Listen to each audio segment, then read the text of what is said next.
Hello, thanks for clicking on this video from Checkmate Humanity. Please do all the likey, subscribey things.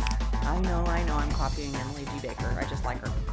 Anyway, I had an entire video all prepared for you to walking through the aftermath of the media and social media talks after the Depp and Heard trial. But then Amber did this exclusive interview on the Today Show, and it really has everything in it, and I think it's much more current, and it's going off of her action, her behavior. So I've decided to do a reaction video on this, and I have a couple of little things I want to explain to you ahead of getting into this reaction.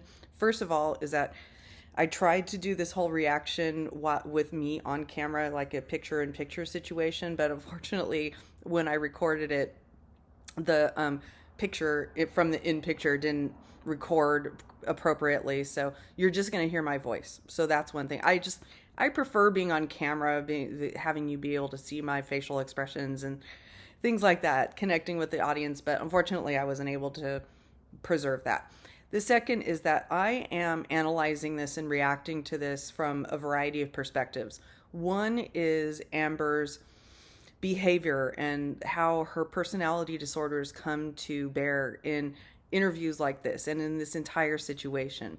If you haven't seen it yet, I did a deep dive into Amber's diagnoses and the way she used her traits, personality traits, to do this entire publicity stunt that really failed and to manipulate multiple institutions in this ruse of trying to make her appear to be a certain way that she isn't. And unfortunately, when you're at that level of a public figure and there is a lot of social media activity, social media doesn't like inauthenticity. Social media, the internet is forever, so it's going to see if you said one thing here and then you're saying another thing here and you're trying to pretend that those things didn't happen.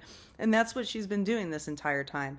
So I'm also responding from the social media perspective as someone who has a deep understanding of how the social media can affect pop culture, but also from my experience as working with high profile figures for a really long time and knowing how and when they should talk to the press and what they should say to the press. And I'm here to say definitively that this was a bad move. Bad move. If I were her public relations advisor right now, I would tell her to make a very nice conciliatory statement and bow out into the distance until temperatures are cooled and she's been able to think about it. But I think she's in a place where she doesn't think she'll ever think differently about this, and she needs to keep defending herself. But every time she does it, she makes it worse, and she has very little recognition of that. So we're going to get into this analysis or this reaction right now, and then I'll end it on the other side. As you sit here with me now, has it sunk in? Okay, I've had clients like this where they're like, no, I'm not waiting. I need people to know what I think and feel. I need to react to this stuff. But the problem is that there's always going to be stuff to react to. There's always going to be stuff that you don't like hearing about you. Unfortunately, when you become a public figure on the level of an Amber Heard, you don't get to just trounce on the people without a platform who are saying poopy things about you just because they're poopy things. Okay, how could it? It's surreal and difficult in part. Yes, this has been a long time coming. Do you stand by your testimony and your accusations against? Do you hear the kind of the voice that she's kind of using? She has a very you heard a lot of that on the stand as well. But when you go back and listen to the audios of her and Johnny talking to each other, it's nothing like this. This is not how she is when she's not on camera. Against Johnny Depp about abuse. Of course, to my dying day, will stand by every word of my testimony. I think vast majority of this trial was played out on social media. I think that this trial is an example of that gone haywire, gone amok, and the jury is not immune to that. You think the jury saw it? How could they not? I think even the most well-intentioned juror, it would have been impossible to avoid this. Okay, so it may have been impossible for a jury to avoid, some sort of conversation with a loved one about what's been going on in the media.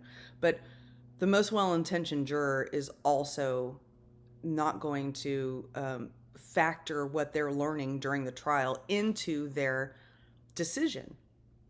And so she has not, have you noticed that up until now, she has not taken accountability? She has not owned her role in how social media is reacting to her.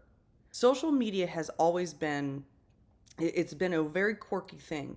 But one thing that social media doesn't like is inauthenticity in its celebrities or in any public figure. So when there's inauthenticity, it will react in many ways. And they won't just say you're phony and you're inauthentic. They then unfortunately take it further and start mocking and shaming. And I'm not for that. That really does suck. But it doesn't mean that they're wrong. And it doesn't mean that they were driven by some outside force telling them to do that. And that's what's being, what we're once again, our intelligence is being insulted by this person. And that's what I said on my other channel. Our intelligence is being insulted by this person who wants us to believe that Johnny's team orchestrated 20 billion hashtag justice for Johnny's while she was pushed down to only 27 million, justice for Amber. So that it's just totally unbelievable. And again, it's an insult to our intelligence. Every single day I passed for 3, 4, sometimes 6 blocks, city blocks lined with people holding signs saying burn the witch, death to Amber. And that's wrong. And that shouldn't happen. And that sucks. And I understand why she had feelings about that. But there's a few things that she needs to keep in mind. She's a public figure now.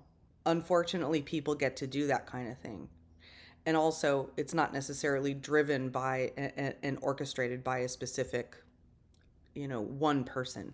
After 3.5 weeks, I took the stand and saw just a courtroom packed full of Captain Jack Sparrow fans who were vocal, energized. Can you put into work? And there's nothing wrong with that. It's just that she wanted people to be on her side. And so it was painful for her to see all these people who were still, fans of Johnny Depp. But these were people who were forming their own opinions. Words, how that felt. This was the most humiliating and horrible thing I've ever been through. I have never... So that struck me. Okay, so on the stand, this woman described absolutely brutal abuse. Being dragged around by the hair, being smacked. There was all the humiliating text and verbal exchanges between her and Johnny, which were really bad. They were very toxic. But this trial was more humiliating and painful than that? Does that go to tell you that it's when her image is involved, it's more humiliating than going through a 6 years of brutal abuse like she said she did? Removed from my own humanity. I felt less than human. Let's go back. I want to go back to that. I felt less than human. More removed from my own humanity. I felt less than human. And that tells me that she was reading everything that was being said about her. You will feel less than human if you're going through a trial like this.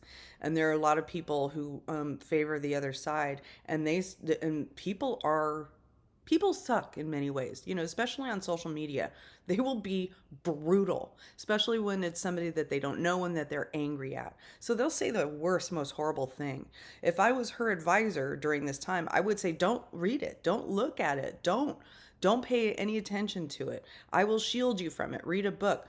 But it takes a lot of discipline to do that, and it clearly she paid attention to all of it. Let's go back to the day of the verdict. Were you feeling confident?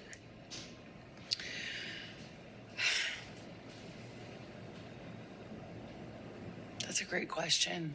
So I noticed this with Elaine as well, her lawyer. They asked her a question, like a really tough question. It was the former NFL player on CBS who said, what things do you feel that you could have done right, better, to change the outcome of this trial? And she was clearly deer in the headlights, and she was like, that's a really good question. Well, that's what people are trained to do when they can't think of an answer right away, and they need to think of an answer while they're on live TV. I wish I could say yes to that. I want to say yes to you, but it wouldn't be true. See how badly she's like, I want to be able to say, yes, I was confident, and yes, I felt really good about my case, but I didn't. So I'm going to just have to be honest with you. Do you see? She had to go through an entire thought process of saying that it was a good question to create time, and then decide, am I going to be honest or not honest? What? Just freaking be honest and live with the consequences, okay? The consequences of honesty are much easier than the consequences of lie upon lie upon lie upon lie, as you can see from the result of your trial. Even if you think that I'm lying, you still couldn't look me in the eye and tell me that you think on social media there's been a fair representation. Okay, no, that's wrong. If I think you're lying, social media is not going to be fair to you. Social media will see your lies, and they will show you your lies. And that was the bulk of the social media that was being put out there. It was showing that she was lying. That she would say, oh, I've never hit Johnny. And then they would show a tape of her saying that she started a physical fight. So that is what caused the craziness on social media. It was reacting to her absolute disingenuous nature, her constant lies, and her phoniness. There was another trial. And when people start to see that, there's two people against each other in a trial, and they're trying to decide, which side should I be on, the one who is being shown to lie and is being acting like a phony, and her behaviors and her words are not matching up, they're going to rush to the side of the other person. And even if Johnny's a really toxic, foul-mouthed, can be verbally abusive person, they're going to flock to his side because they want him to win, because it's being shown over and over again that this person lies. I think most of the things that she said about Johnny are true of her. She is not an accurate historian. Dealt with the same substantive issues that had even more evidence in. In fact, my evidence was largely kept out. Really important pieces of evidence kept out. It wasn't kept out. They argued over it, and a judicial decision was made. Okay? So a lot of times people think that evidence is, that they think is proof, is going to be admitted into court, but there are all kinds of rules of evidence, and a screenshot, that on social media, especially on YouTube, screenshots are the holy grail, but screenshots are hearsay in most jurisdictions. Okay, a screenshot is not evidentiary for a court. Done differently, handled differently by a judge instead of a... Look how she's, slouching over. I have a recollection of her on the stand being more, sitting up straight, slouching over. I actually have a tendency to slouch over, and it's from a long time of not feeling, like I should take up space. Like I shouldn't take up space, so I got to crouch over and kind of hide like this. I've done that for a long time, and I see that body language in her. Jury. Some evidence is admissible in a UK court that is not admissible in a US court. Do you think that maybe he just had better lawyers? I will say his lawyers did certainly a better job of distracting the jury from the real issues. For some people, Okay, I want to emphasize here that I'm not a lawyer. I was married to one for a long time. I've dealt with lawyers all my career, but I'm not a lawyer, okay? However, that is not the primary role of a lawyer, is to keep distractions out. It's your job not to create those reasons for the lawyers to have to continue focusing, people back in. I just found that as a bogus response. they just were frankly disgusted by the whole thing and don't have much sympathy for either one of you. Can you understand that? Absolutely. I would not blame the average person for... So I don't know if you remember that Dr. Curry on the stand, when she was describing Amber's personality disorders, one of the things she said was that these kinds of people will come across as very fair and understanding, but in their actions, they really don't believe the things that they're saying about being fair. And oh, absolutely, I completely understand why the jury felt that way.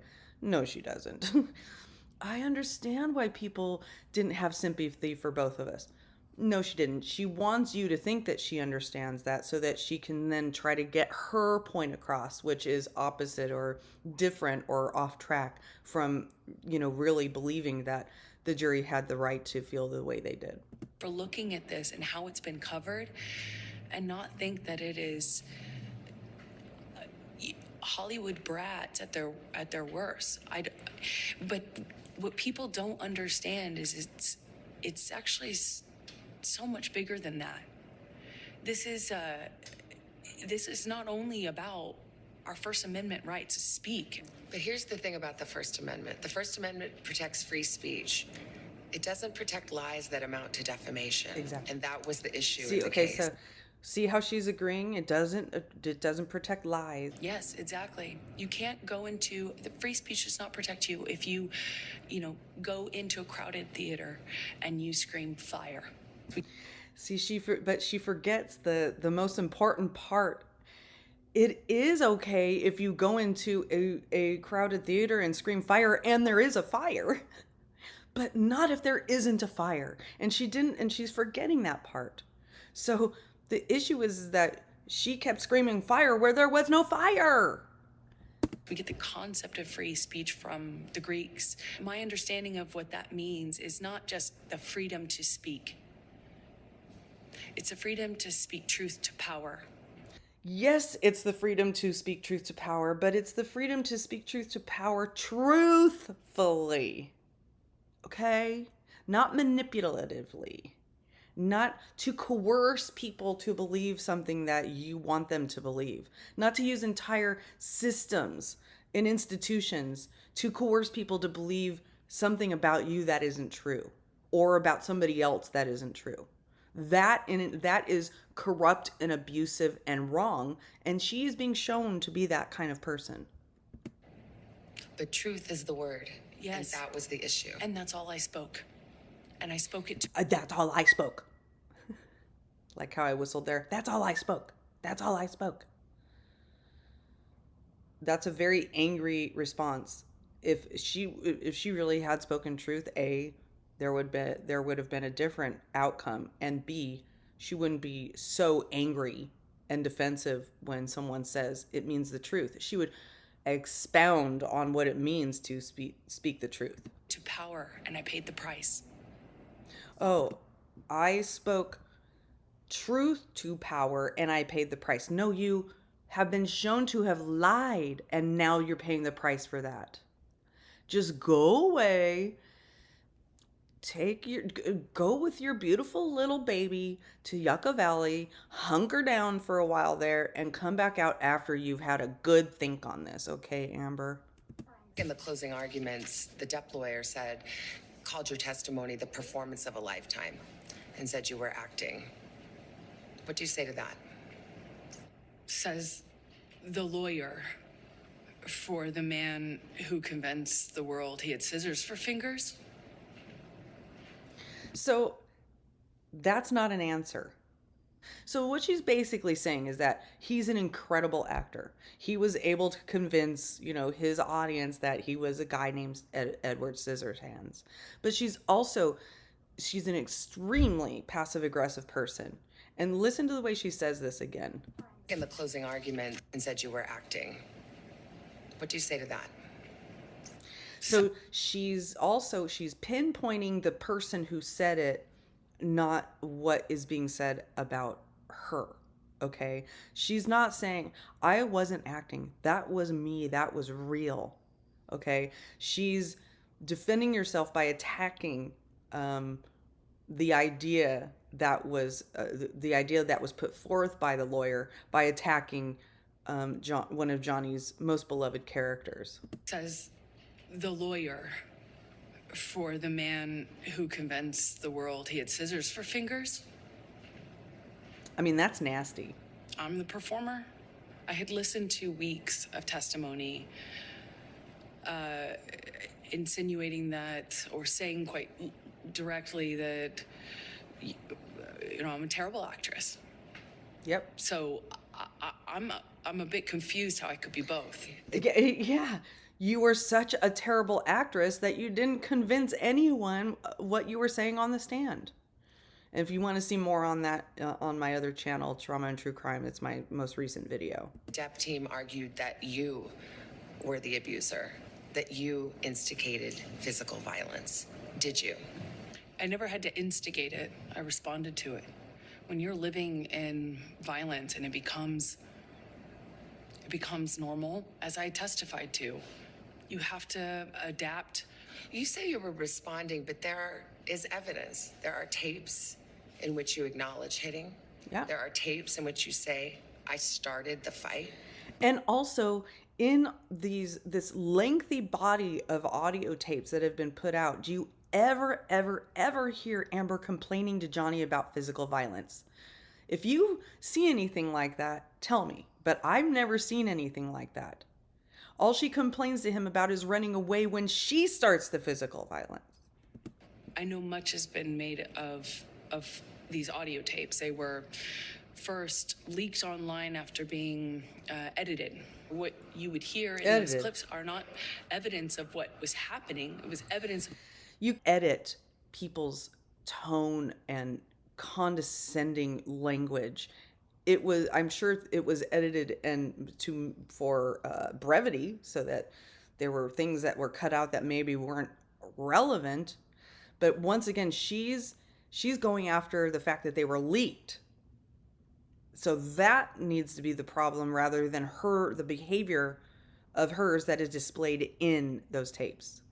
It's of a negotiation of how to talk about that with your abuser. But I am looking at a transcript that says, he says, you start physical fights, and you say, I did start a physical fight. I can't promise you I won't get physical again. I mean, this is in black and white. I understand context. But you're testifying and you're just telling me today, I never started a physical fight, and here you are on tape saying you did. As I testified on the stand about this, is that when your life is at risk, not only will you take the blame for things that you shouldn't take the blame for, but when you're in an abusive dynamic, psychologically, emotionally, and physically, you don't have the resources that, say, you or I do, with the luxury of saying, hey, this is black and white. So everything she just said is correct. That is correct. When you're in an incredibly abusive relationship, it's really hard to, especially when you've been beat down and made to believe that you are always wrong and always inaccurate. That can be a dynamic of, being scared and also taking ownership of things that you wouldn't normally take ownership of. But that is not what is reflected in those audios. And once again, she never ever complained about physical violence in any of those audios. And I can't get past that. Other tape where you're taunting him and saying, oh, tell the world, Johnny Depp, I, a man, am a victim of domestic violence. 20-second clips, or the transcripts of them, are not representative of even the 2 hours or the 3 hours. She needs to be responding to exactly what was asked of her, not pretending that all of that is, just taken out of context. Address what you said. Address what you said. But she can't. And that's why she has to go to this length to deflect. Hours that those clips are excerpt from. Could your side have just put the whole 3 hours in then? I'm not a lawyer. As I testified to, I was talking in those recordings as a person in extreme amount of emotional, psychological, and physical distress. He says he never hit. She did not sound like she was in distress. She sounded like she was angry and condescending and mocking. That, yes, both things can be true, but she's painting herself over and over and over again as the only victim in this situation. She's not even taking accountability for the things that she did that would not cause her to have a legal liability. She's just, everything that she does is perfectly fine and perfectly explainable and perfectly rational. And if we caught her doing it in audio, then you're not seeing it the right way because it was edited, and it just can't be that way. You. He never. Is that a lie? Yes, it is. What about the witnesses who said they have seen you instigate physical violence? I've seen firsthand how people will file rank and support the person they depend on. Did they all come in and lie in court?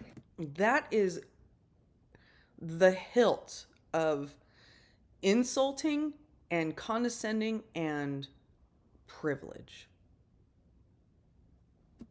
I am not here to call any of... And minimizing people's individual ability to make up their own minds and do what's right. His witnesses, any names. I'm here to just kind of talk about it from what it felt like for me as the person who sat there. When I asked his lawyers, why do you think you won? And the answer I got was, because she never took responsibility for anything she did. Bingo. In the marriage. Bingo. I did do and say horrible, regrettable things throughout my relationship. I behaved in horrible, almost unrecognizable to myself ways. I have so much regret. I freely and openly and voluntarily talked about what I did. I talked about the horrible language. I talked about being pushed to the extent where I didn't even know the difference between... So I talked about all the things I did in a context of being pushed into doing that. I never instigated it, even though I said I instigated it in recordings that I didn't know for sure would ever make the light of day. I was pushed to that. Okay. Right and wrong. I will always continue to feel like I was a part of this, like I was the other half of this relationship, because I was. And it was ugly and could be very beautiful. It was very, very toxic. And we were awful to each other. See, once again, she's, sounding rational here. And yet, but still the jury couldn't make up their own mind. It had to have been social media, right? I made a lot of mistakes. A lot of mistakes. But I've always told the truth. It's been about more than a week since the verdict. But you've always told the truth. You know what? There are just some people who there is literally nothing you could say to them to convince them that they're not reasonable, that they're not thinking straight. And I believe Amber's one of them. And maybe, she's young and she has a lot of growing up to do, and maybe someday she'll look back on this and go, oh my God, now I can see. Now I see how I, instigated this, how I was shown to be a liar. But right now, she's not there. And all I can say is that there are times when there are people in your life that you try to show them their lies and how many times they've lied to you and how many times they've let you down, and they don't take any responsibility. They refuse to apologize. And that's when to just walk away. It's hard, but you just walk away, disengage. Even on social media, there's a lot of people on social media like this that will never, ever, ever enter into a rational conversation and take ownership for their part in things. So it's better to just walk away. So here's my final conclusion on all of this stuff. Amber really did everything in her power to use every institution at her disposal to try to manipulate them into going along with her version of events. But when your version of events has so many inconsistencies against the person that you're going against, and when there's two parties in a dispute and social media audience is going to pick one side, they're going to pick the one that seems to be more authentic and where you can't see as many lies, just bald-faced lies being told as evidenced by previous media interviews and social media and audio tapes and things like that. So as I said on my other channel, Amber, you did this to yourself. I'm sorry. This is painful for you, but you did it to yourself. And I sincerely hope that eventually you will take a step back, look at all of this, and come back later with a renewed focus on bettering yourself rather than bettering everybody else's perception of you falsely. With all that said, I hope you have a great day. And remember, you have no idea what's going on in the private lives of other people. So please don't spread hate anywhere. Be kind. There's no reason to be any other way.